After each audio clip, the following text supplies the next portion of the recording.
días, hermanos.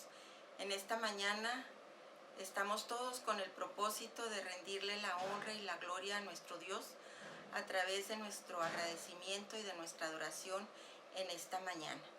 Con esto iniciamos nuestro culto de este domingo.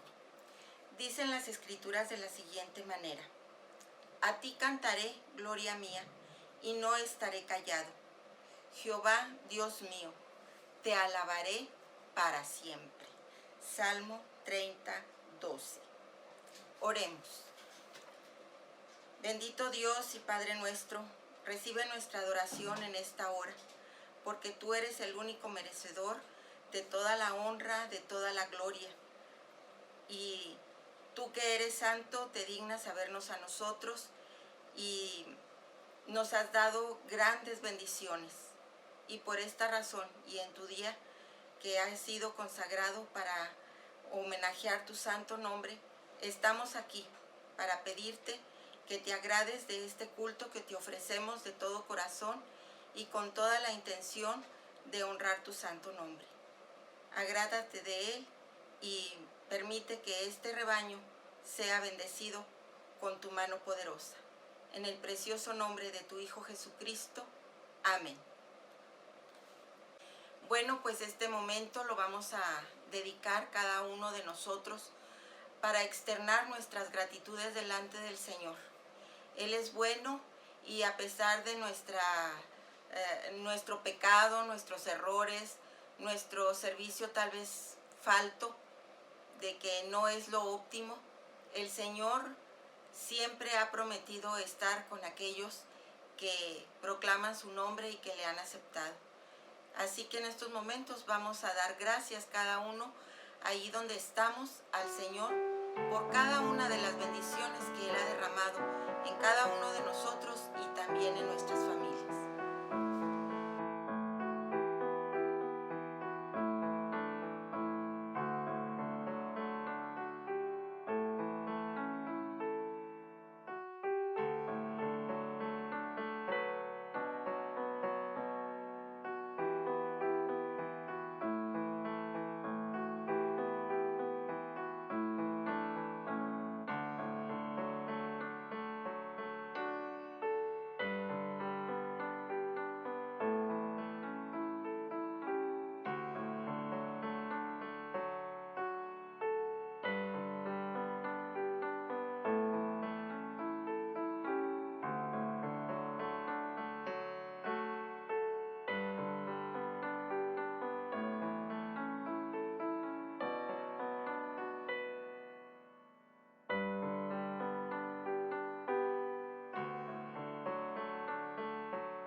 Oremos.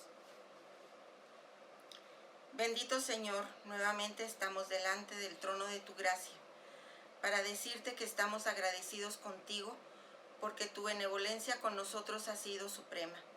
Gracias, Señor, porque como pueblo tuyo hemos seguido adelante y a pesar de que no podemos reunirnos, tú nos has fortalecido en la salud, nos has provisto de lo material, nos has dado el poder estar juntos, aunque no sea físicamente, en la adoración, en las peticiones y el poder estar pendientes los unos de los otros. Te damos gracias, Señor, porque tú en todo momento derramas de tus bendiciones de una o de otra manera y aún lo que nosotros podamos ver más cotidiano, sabemos que viene de tu mano poderosa, porque toda buena dádiva y todo don perfecto descienden de ti. Gracias te damos por todo ello. Alabamos tu nombre. En el nombre de Cristo Jesús. Amén.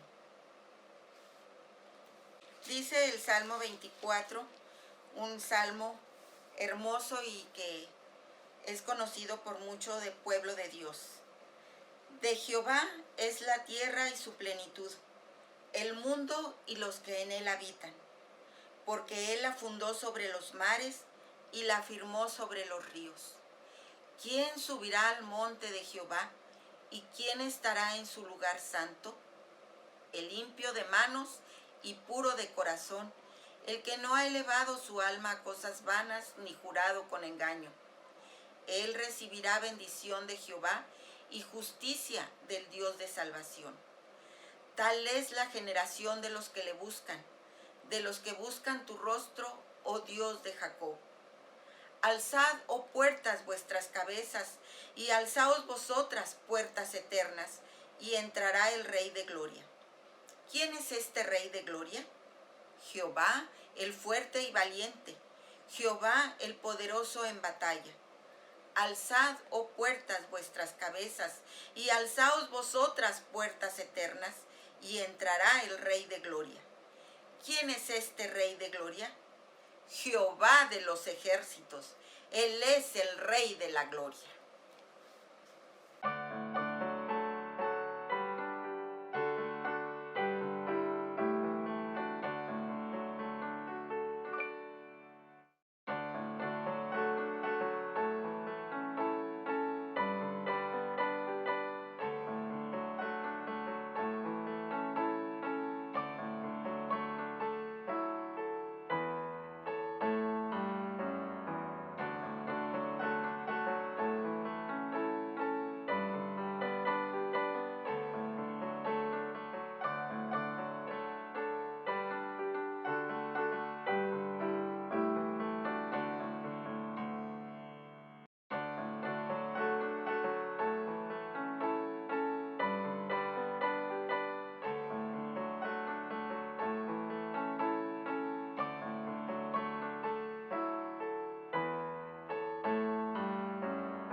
Estos momentos, hermanos, los vamos a dedicar para tener una petición muy especial. Hemos estado en una crisis donde somos objeto de mucha incertidumbre y de cosas que no sabemos cómo vamos a actuar, qué condiciones vamos a tener que vivir más adelante. Pero de una cosa sí estamos seguros. Necesitamos cada uno de los miembros de nuestra iglesia tener un avivamiento. No necesitamos estar todos congregados para tener ese avivamiento. Eso es algo personal que debemos clamar al Señor. Y allí donde estemos, seguirle sirviendo y seguir creciendo en la vida espiritual y el conocimiento de nuestro Salvador. Así que en esta hora vamos a orar por un avivamiento en cada miembro de nuestra iglesia. Que no haya separación, que no haya deserción. Al contrario, que cuando nos volvamos a reunir, vayamos con toda la intención y con ese avivamiento para servir de una mejor manera a nuestro Dios. Les invito a que inclinen sus rostros y vamos a orar. Señor, clamamos a ti en esta hora porque tú eres el dador de todas las cosas. La fe viene de parte tuya y también tú eres el que da crecimiento a nuestras vidas.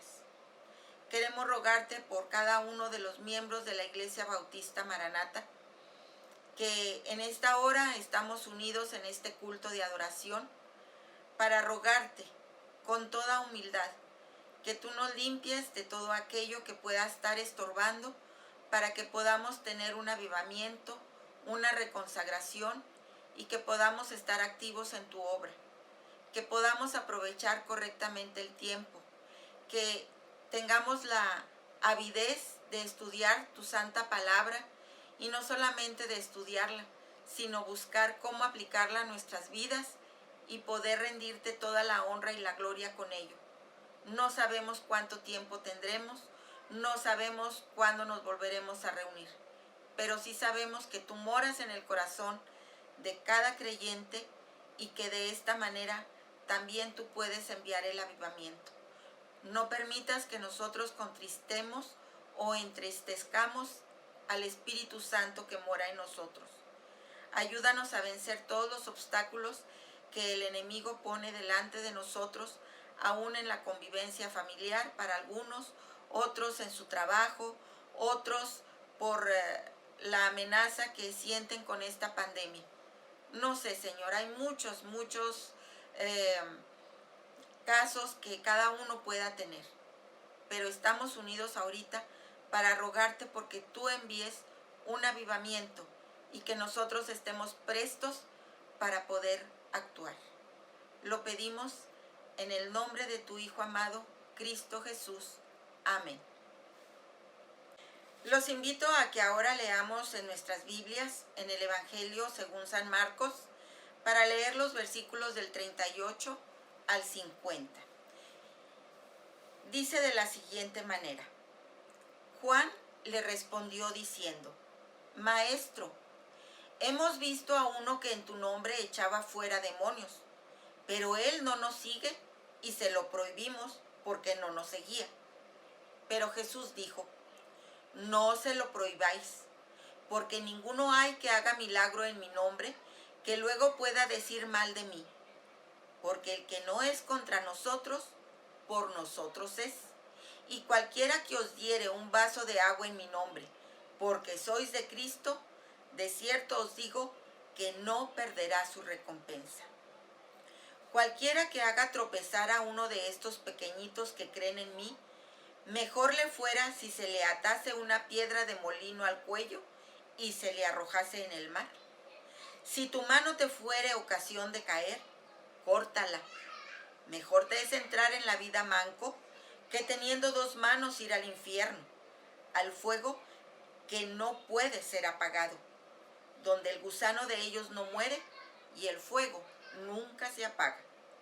Si tu pie te fuere ocasión de caer, córtalo.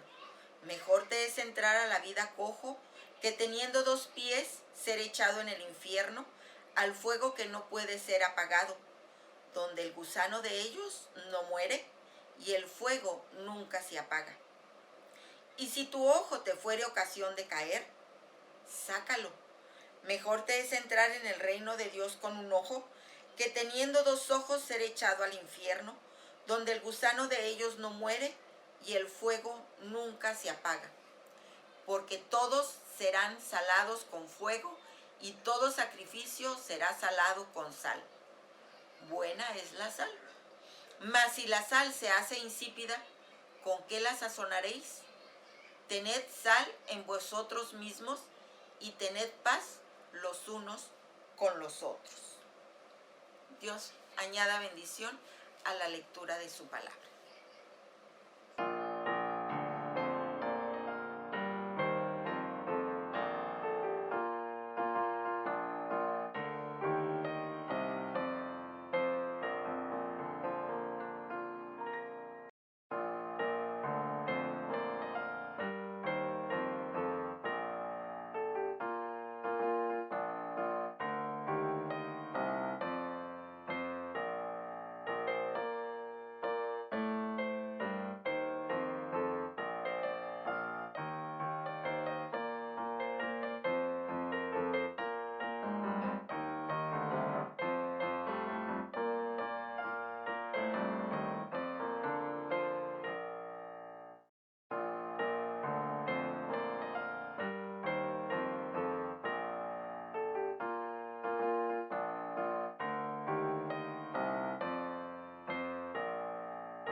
Ahora escucharemos el mensaje de labios de nuestro pastor. ¿Qué tal, hermanos? Buenos días, el Señor les bendiga. Este domingo 4 de octubre del 2020. Seguimos con la serie Marcos, discípulos de Cristo, en el Evangelio de San Marcos. Y el capítulo 1, verso 17 es nuestro texto lema de esta serie de sermones, donde dice Marcos que dijo el Señor: venid en pos de mí y haré que seáis pescadores de hombres. Bien, nuestro texto en esta mañana va a estar en Marcos 9, 38 al 50. Marcos 9, 38 al 50. El título de sermón en este día es La iglesia preservada y preservadora de este mundo caído. Bien, que me gustaría que nos lleváramos en el corazón, que somos la iglesia del Señor. Somos una iglesia con un propósito. El Señor nos tiene para preservar y conservar los que van a ser salvos. Tenemos que ampliar el reino de los cielos. Pero el Señor está también al pendiente nuestro y preserva este mundo mientras estamos aquí. Bien, hermanos, déjenme empezar de esta forma. Como ya hemos mencionado en este viaje que Jesús dispuso a aprovechar los tiempos a solas con sus discípulos mientras caminaban rumbo a Jerusalén. Se enfocó en la enseñanza que serían claves para sus discípulos, su iglesia, en el extendimiento del Evangelio. Eran las lecciones en lo elemental, en lo básico: su sacrificio, su muerte y su resurrección, además de la humildad que deberían de poseer todos sus servidores y la actitud en contra de la rivalidad que el mundo enseña. Sabedor de que el reino, cualquier servicio, por muy sencillo que es este, tendrá una recompensa desproporcionada. En gran manera se goza el Señor cuando le servimos aún en lo mínimo. Por lo que el Señor continúa su exposición haciéndoles ver que del mismo modo, cualquier pecado recibirá también su gran castigo, porque es un Dios justo. Y volviendo a dirigir la atención a los discípulos hacia Él, exhortándoles contra la ambición y la separación, le llaman el sectarismo, por lo que el Señor les muestra, como dice el pasaje al final, dice: somos la sal, y si la sal se hace insípida, no sirve para nada. Pregunta: ¿con qué se sazonará? Bien, por lo que hoy pensaremos en la iglesia, en ti y en mí, y en cada uno de los creyentes que conformamos la iglesia del Señor. Pensaremos en el propósito con el cual el Señor Todopoderoso nos creó y nos formó como iglesia, en cómo cumplir ese propósito, ya que nos enfrentamos la iglesia del Señor en estos nuevos tiempos que sin duda a dudas son desafiantes. Pero antes, déjame decirte una cosa: que todos tus problemas y cargas, la situación que estás viviendo, el Señor la conoce y desea que tú y yo y toda la iglesia acudamos a Él. Venid en pos de mí, dice el Señor. Es el Señor de nuestra iglesia, quien nos lo manda. Así que tus decisiones basadas en la voluntad del Señor Jesucristo, recibirá el sazón de parte de Él a través de su palabra. Por eso es importante leer la palabra de Dios. Por eso es importante tratar de memorizarla y meditar en ella. Escuchar los sermones, escuchar la semilla, pero además leer tus lecturas devocionales diarios en la Biblia. Porque el Espíritu Santo actúa en la palabra de Dios y nos conforta. Y hace que tu vida y la mía y la de toda la iglesia tenga sabor agradable a Dios. Y así seamos como esa sal que preserva este mundo caído. ¿Cómo? Viviendo y compartiendo el amor de Cristo. Por lo que vayamos a nuestro texto que se encuentra en Marcos 9, 38 al 50 y meditemos en él bajo el acróstico de la palabra sal. 3 palabras nada más: sal, S-A-L.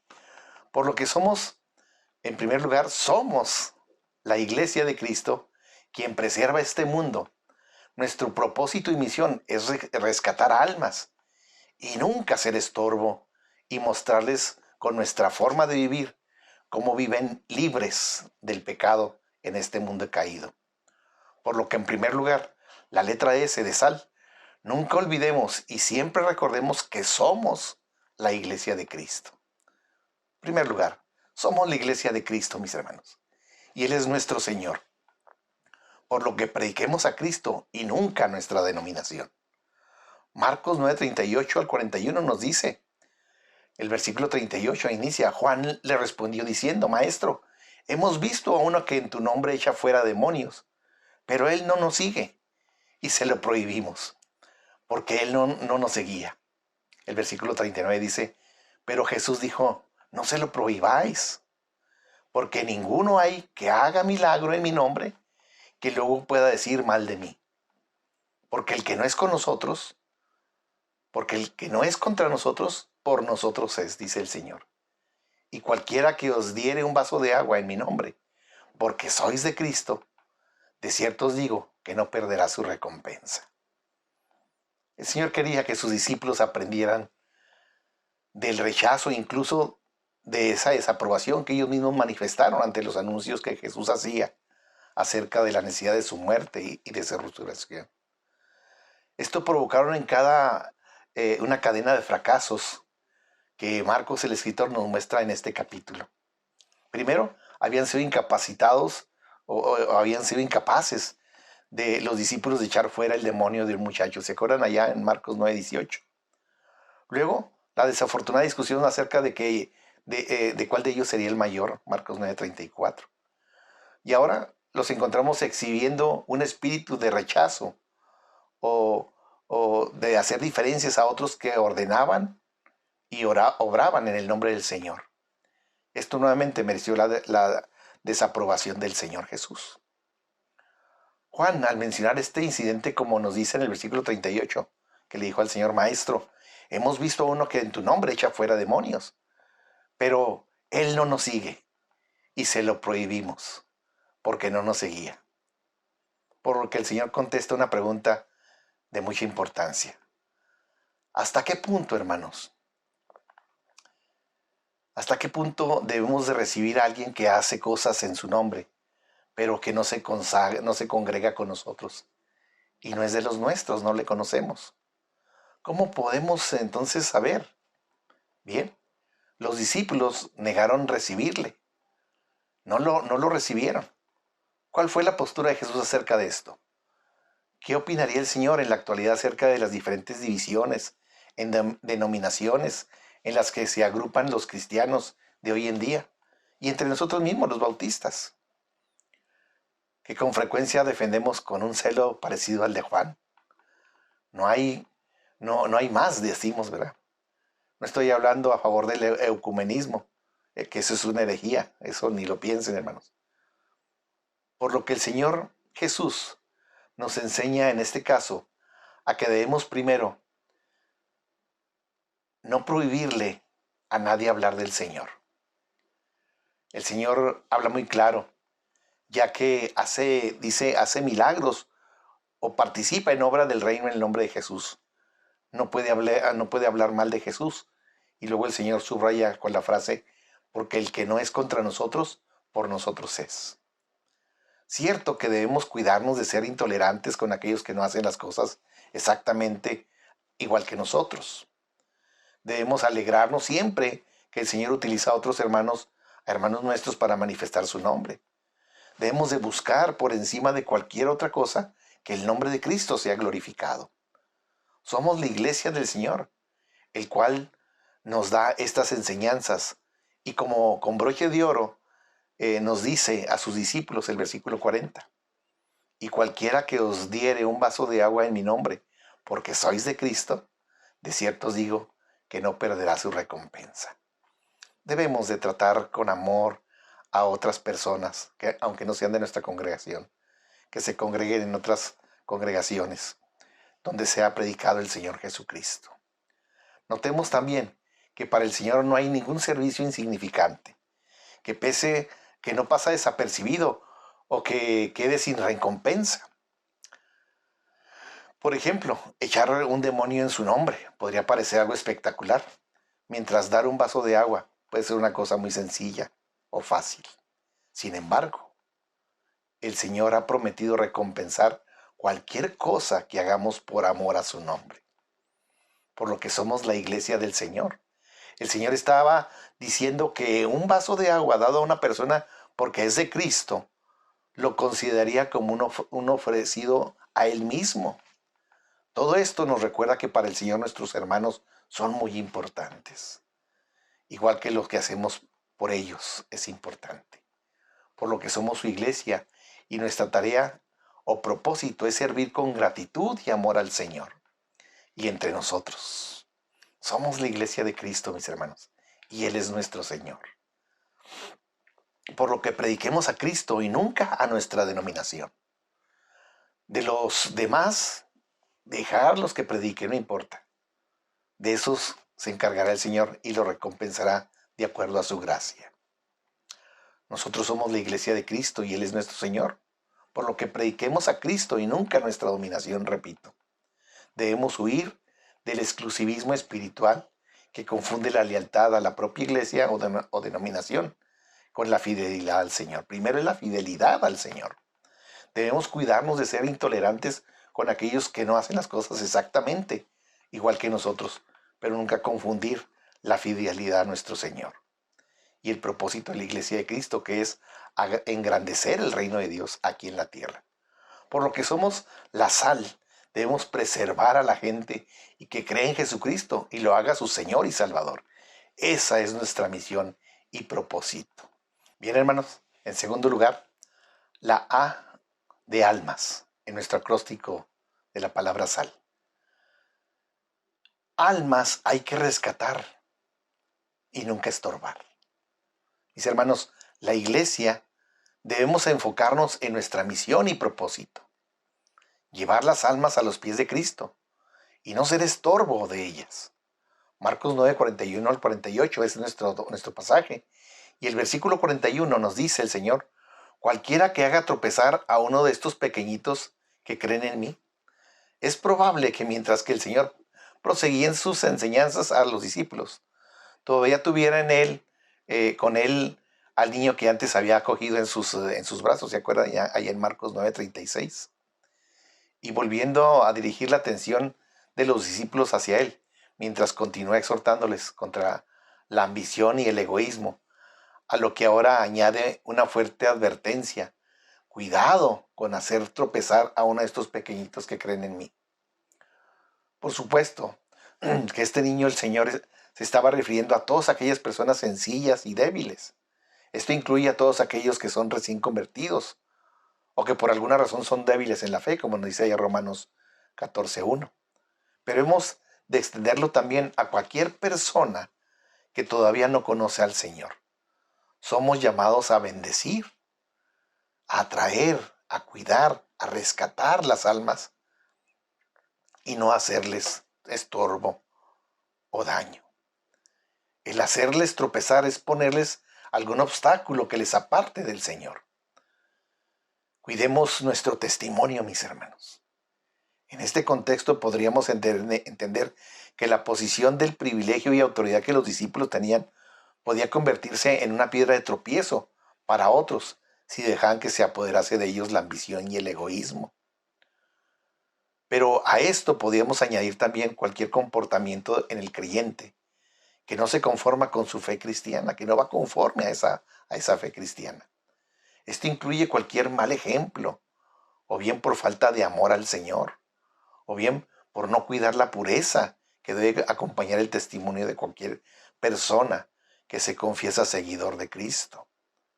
Por lo que las almas deben de ser bendecidas y cuidadas por la iglesia, o sea, por ti y por mí. Aunque seguramente nada hay tan dañino como una mala enseñanza de la palabra de Dios. Cuidado con las herejías. Tengamos cuidado con lo que vemos por WhatsApp, por Facebook, por YouTube, por las redes sociales. Tengamos cuidado, no todo es bueno, hermanos. Por eso deben de enfocarse a lo que hablamos en la semilla, en los sermones dominicales. Es cierto que el pecado en nuestras vidas es siempre algo terrible, pero el inducir a otros a pecar es infinitamente peor. Esto nos debería llevar a considerar con cuidado el efecto que nuestras palabras y acciones pueden tener sobre otras personas. Por lo que la exhortación paulina nos dice en 1 Timoteo 4:16, ten cuidado de ti mismo y de la doctrina, persiste en ello, pues haciendo esto te salvarás a ti mismo y a los que te oyeren. Y en los versículos anteriores a esto, allá en 1 Timoteo 4, del 11 al 15, Pablo nos dice y nos anima a que seamos ejemplo de los creyentes en palabra, en conducta, en amor, en espíritu, en fe y en pureza. Que nos ocupemos en estas cosas. Porque, por lo que la importancia de lo que el Señor les estaba diciendo queda resaltada por la solemnidad con que hizo su exhortación. Él dijo, fíjese bien lo que dijo el Señor Jesús. Él dijo que sería preferible que la persona muriera antes que hiciera tropezar a uno de esos pequeñitos, que son objeto especial del cuidado de Dios. Para su explicación, el Señor usó de un lenguaje muy gráfico. Dijo que sería mejor que quien hiciera tropezar a esas personas, sería mejor que se atara una cuerda al cuello, ¿verdad? Y que la ataran a un molino, a una piedra de molino, y ser empujados, arrojarse al mar. Pero también nos dice la palabra, si tu mano, tu pie, tu ojo, te fueran ocasión de caer, córtalo, sácalo. El Señor continúa con su exhortación, pensando en qué estaban pensando sus discípulos. Estaba pensando en los tropiezos que podemos poner a otros, a los que no podemos poner, incluso ponernos a nosotros mismos esos tropiezos. Esto nos recuerda que con demasiada frecuencia somos nosotros mismos los que somos tropiezo en nuestro propio caminar por el pecado, hermanos, que no queremos confesarlo, se nos arraiga ahí adentro y no lo soltamos. Y entonces pecamos de continuo. Tengamos cuidado. Pensemos en esto. La mano podría simbolizarse en nuestra manera de obrar. El pie representaría nuestro caminar por el mundo. Y el ojo sería una figura de los malos deseos que penetran y se albergan en el corazón. Por lo que mejor es entrar en la vida manco, dice la Biblia, que teniendo dos manos e ir al infierno. Todos estos miembros del cuerpo son especialmente valiosos y muy queridos por nosotros y apreciados. ¿A quién le gustaría estar mocho de un brazo o de un pie? Qué tragedia si nos tuviéramos que amputar una mano o un pie.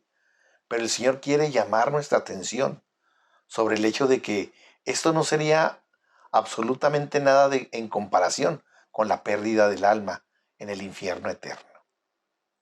El pasaje expresa la verdad fundamental de que hay una meta en la vida por la que se debería sacrificar cualquier cosa. Esta meta es descrita como la vida y el reino de Dios. Frente a este destino eterno, todas las cosas de esta vida presente tienen un valor relativo y perecedero. Es decir, nada es más importante que la vida eterna y el reino de Dios. Puede llegar el caso en que se haga necesario sacrificar un miembro del cuerpo para conservar la vida de la persona. Por ejemplo, si un pie está infectado con gangrena, esto se convierte en una amenaza para todo el cuerpo, por lo que el médico seguramente tendrá que amputarlo si quiere conservar la vida de su paciente. Y de la misma manera, en el ámbito espiritual, hermanos, hay tendencias y actitudes que entrañan un grave peligro para la vida de la persona y que con las que tendrá que cortar drásticamente si desea estar en el reino de Dios. En ese caso, no se puede reparar en el sacrificio o el dolor que nos causa acabar con ello. El pecado duele y gusta, hermanos. Por eso es que muchas veces lo atesoramos. El Señor dice que hay que actuar sin vacilación y rechazar de inmediato y de forma decisiva cualquier cosa que nos dañe espiritualmente. consentir cualquier cosa y hacerla y ponerla en nuestra vida antes que Dios, eso es grave. Siempre traerá consecuencias negativas. Esto quiere decir que tal vez sea necesario dejar algún hábito, privarse de algún placer, renunciar a alguna amistad o una relación, cortar y excluir alguna cosa que nos haya llegado a ser muy querida, a fin de obedecer al Señor y a su Evangelio. Recuerden que siempre hay bendición cuando obedecemos a Dios antes de cualquier cosa. El Señor llega a decir que estas cosas pueden estar tan arraigadas en nosotros que cortarlas puede producir en nosotros la misma sensación que si estuviéramos amputando un miembro de nuestro cuerpo. El Señor sabe, porque Él fue tentado en todo, ¿se recuerdan? Mas nunca pecó. Pero Él sabe la condición del hombre. Y hemos visto en la semilla, por cierto, que el primer mandamiento dado por Dios a su pueblo es radical e implicaba dar absoluta prioridad a la relación con Dios, por encima de cualquier cosa. Recordemos Éxodo 20, versículos 2 y 3. Yo soy Jehová tu Dios, que te saqué de la tierra de Egipto, de la casa de servidumbre. No tendrás dioses ajenos delante de mí. Notemos también que esta decisión debe ser tomada por uno mismo. Esto nos recuerda que constantemente debemos estar en comunión íntima con Dios, permaneciendo arraigados en Jesús para cumplir nuestro propósito en el reino, que es rescatar almas y nunca estorbar. Mis hermanos, la iglesia debemos enfocarnos en nuestra misión y propósito, llevar las almas a los pies de Cristo y no ser estorbo. Para ello debemos de depender totalmente en Jesús y no en nuestras fuerzas o capacidades. Dejemos todo peso que nos agobia, como dice Pablo. Dejémoselo al Señor y tengamos un hermoso testimonio que compartir. Bien, hermanos. En tercer lugar, la letra L de nuestro acróstico de sal. Libres del pecado que corrompe y esclaviza en vida, y libres de la condenación y sufrimiento eterno. Nuestro texto está en Marcos 9, 43 al 50. El último versículo de este pasaje hermoso nos dice que somos la sal de la tierra. Somos quienes preservan y proclaman la salvación de las almas en Cristo, pero también proclamamos la libertad en este mundo caído. Proclamamos libertad del pecado cruel que corrompe y esclaviza a las personas, llevándolas a perder totalmente la imagen y semejanza de Dios con la cual fueron creados, ya que el pecado les hace insensibles a la luz de Cristo y a su Evangelio. Es por eso que los redimidos somos llamados por Dios para llevar la luz de Cristo, que sea notoria la luz que reflejemos en nuestra forma de vida, no solo en el templo, sino en nuestros quehaceres cotidianos, amando a Dios sobre todas las cosas, dando la prioridad, hermanos, dando la prioridad a Dios y al reino en nuestras vidas, antes que a lo que el mundo ofrece. ¿Qué ofrece el mundo? Fama, poder, placer, fortuna. Los estándares o medidas de nuestra vida, la vida de un cristiano, las da el Señor Jesús y son superiores a los estándares que el mundo da. Por lo que también somos la iglesia quien proclama la libertad de la condenación y sufrimiento eterno, el cual sufrirán las personas cautivas porque rechazaron la salvación en Cristo Jesús. Porque Él preparó la salvación, pero ellos la rechazaron. Y Él la preparó para todo aquel que en Él cree. Por lo que nuestro existir es importante. Dios así lo planeó, que tú y yo fuéramos importantes en nuestro existir, con un propósito definido. Ese es nuestro propósito. Es por eso que cada minuto de nuestra vida en este mundo, en la condición o circunstancia en que estemos, ¿sí? En abundancia o en escasez, en salud o en enfermedad, con pandemia y sin pandemia, es de suma importancia que redimamos el tiempo, que aprovechemos el tiempo y nos enfoquemos, hermanos, en lo importante, en el reino de Dios y su justicia. Por lo que con tu vida y la mía, la iglesia del Señor, somos quienes, con el poder del Espíritu Santo, rescatan las almas y las arrebatamos de los lazos del diablo y las conducimos a Jesucristo el Salvador, quien tiene el poder para salvarlas, así como nos ha salvado a nosotros, para librarlos de ir al infierno, al fuego que no puede ser apagado, donde el gusano de ellos no muere.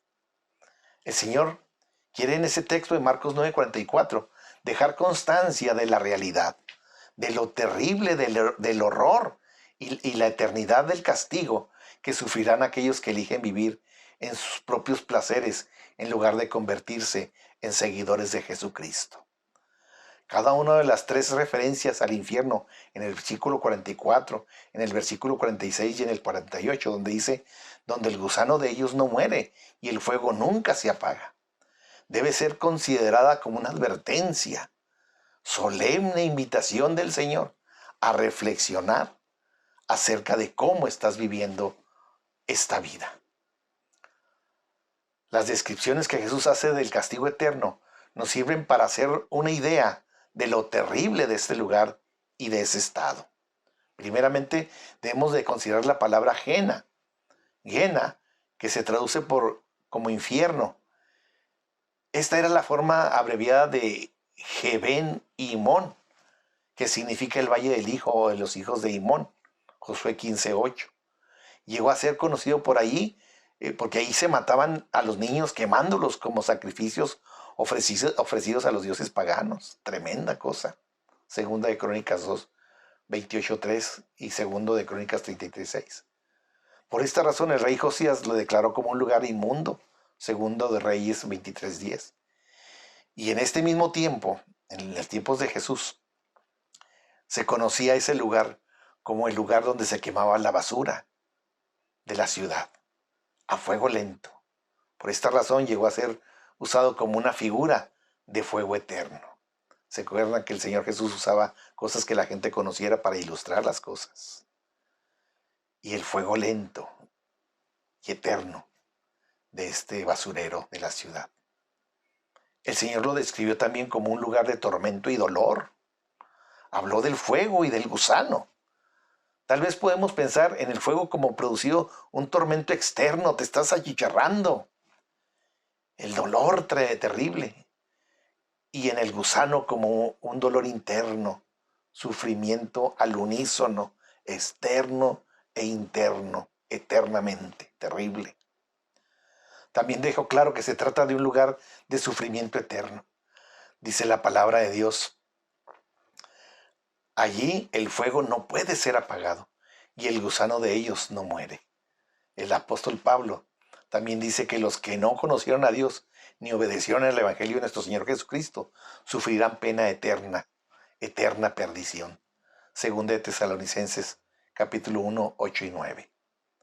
Y el libro de Apocalipsis subraya el apóstol Juan, serán atormentados con fuego y azufre. Y el humo de sus tormentos subirá por los siglos de los siglos. Y no tienen reposo de día ni de noche. Apocalipsis 14, 9 al 11. Terrible, hermanos, el sufrimiento que espera a aquellos que no acepten a Cristo. Aunque muchas personas de nuestro tiempo dudan de la existencia real del infierno y del castigo eterno, hemos de notar que el Señor se refirió a él con toda claridad y firmeza. Marcos 9:49 dice, porque todos serán salados con fuego y todo sacrificio será salado con sal. En los dos últimos versículos, 49 y 50, el Señor hace referencia a la sal 3 veces. Y nos resulta fácil ver la conexión entre ellas. Algunas cosas son difíciles, por ejemplo, la de Levítico. Primero menciona la sal en relación con los sacrificios. Luego trata la inutilidad de la sal, que se hace insípida, para finalmente hacer una exhortación a los discípulos para que tengan sal entre ellos mismos.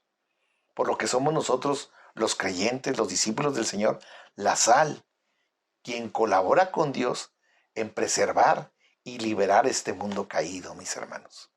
Qué privilegio tan hermoso nos da el Señor. Veamos la primera relación, la relación de la sal con los sacrificios. El elemento por el que Dios juzgará al mundo será el fuego, seguramente, nos dice la Biblia. tal como anunció el profeta Isaías en el pasaje que Jesús acaba de mencionar, Isaías 66, 15 y 16, y como el apóstol Pedro dijo en segunda de Pedro, capítulo 3, versículo 7. El Señor hace una comparación entre el fuego con el que todos serán salados y los sacrificios del orden de Levítico, que deberían ser salados con sal.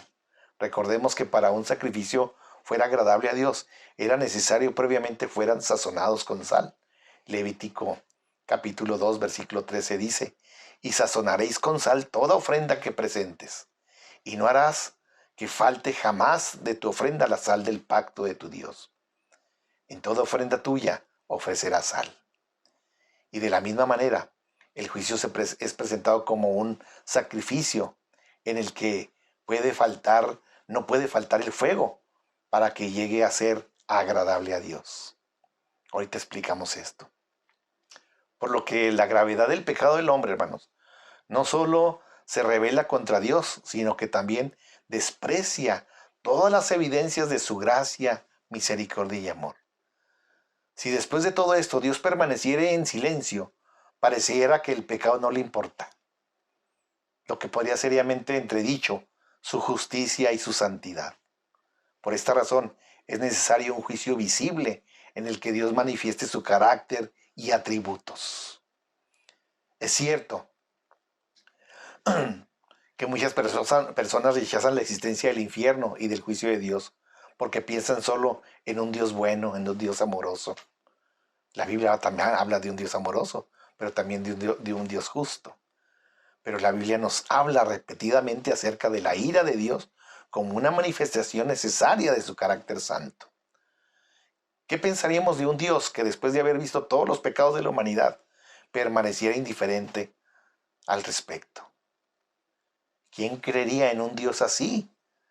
¿Realmente justo y santo? ¿No nos escandalizamos nosotros cuando vemos que los jueces de este mundo dejan impunes a los delincuentes? ¿Sería Dios así? Por supuesto que no. Y de igual manera, como ha manifestado visiblemente al mundo su amor y misericordia, entregando a su propio Hijo en sacrificio para salvación nuestra, también hará evidente su justicia y santidad, juzgando el pecado. Y como fue glorificado en el sacrificio de su Hijo, también lo será en la manifestación de su juicio, porque en ambos casos su carácter es revelado. Nuestro Dios es un Dios justo, un Dios santo, un Dios lleno de amor.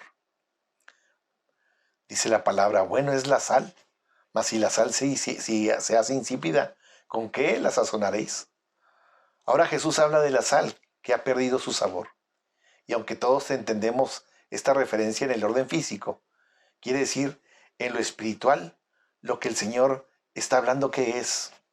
Primeramente, el Señor citó el libro de Levítico 2:13 que leímos, la sal del pacto. El Señor resumió las condiciones de este pacto en lo siguiente, Mateo 22:17. Amarás al Señor tu Dios con todo tu corazón, con toda tu alma y con toda tu mente. Este era algo que no debería olvidar los israelitas, ni todo creyente, cuando traen sus ofrendas, cuando nos acercamos a Dios. Debemos de amarlo con todo nuestro corazón, con toda nuestra alma, con toda nuestra mente. A ellos les resultaba relativamente sencillo ofrecer un sacrificio de una forma externa, mientras que su corazón mantenía su rebelión contra Dios y le ocultaban su pecado. Por lo tanto, a lo que Jesús se refiere cuando advirtió del peligro de que la sal se haga insípida, tenía que ver con conformarse con una obediencia religiosa externa, pero no de corazón. Como ya sabemos, esta era la conducta de los fariseos y escribas, gente que abogaba por una religión formal y legalista, de apariencias. La sal se hace insípida cuando no tomamos en serio la advertencia de Jesús y no rompemos radicalmente con cualquier forma de pecado en nuestras vidas. Cuando estamos en pecado, en otras palabras, nos hacemos insípidos, sin sabor, no servimos. Por eso hay que acudir al Señor confesar nuestro pecado, porque Él es fiel y justo para perdonar nuestro pecado y limpiarnos de toda maldad. Tened sal entre vosotros mismos y tened paz los unos con los otros, es la última porción que queremos pensar. Por último, el Señor nos enseña que es necesario tener una actitud correcta en el corazón, que es algo imposible a menos que el Espíritu Santo more en nosotros y nos transforme con su poder. Solo así podrá haber la actitud correcta. Esto producirá las relaciones correctas también contra los otros hermanos y nos traerá como resultado la paz entre nosotros, la paz de Cristo entre nosotros, su iglesia. Esa es nuestra sal, hermanos. La sal que nosotros debemos presentar es amar al Señor con todo nuestro corazón, con toda nuestra alma, con toda nuestra fe, nuestra mente. Oremos. Te damos gracias, Padre, por tu palabra. Te ruego, Señor, que seamos esa sal que preserva este mundo, Señor, y que podamos ser eso que le da sabor a esta vida, Señor. Que el mundo vea cómo viven los redimidos, los hijos de Dios, los discípulos de Cristo, la iglesia del Señor. Permite que seamos testigos fieles de tu santidad. Ayúdanos a ser radicalmente diferentes a los del mundo. Bendice a mis hermanos y a mis hermanas. Permite que su testimonio sea poderoso para honrar y glorificar tu nombre, Señor. Y que el mundo vea que en Cristo hay salvación. Bendice tu iglesia, mi Dios. Te lo ruego en Cristo Jesús, Señor nuestro. Amén. Amén. Hermanos, Dios los bendiga y los guarde.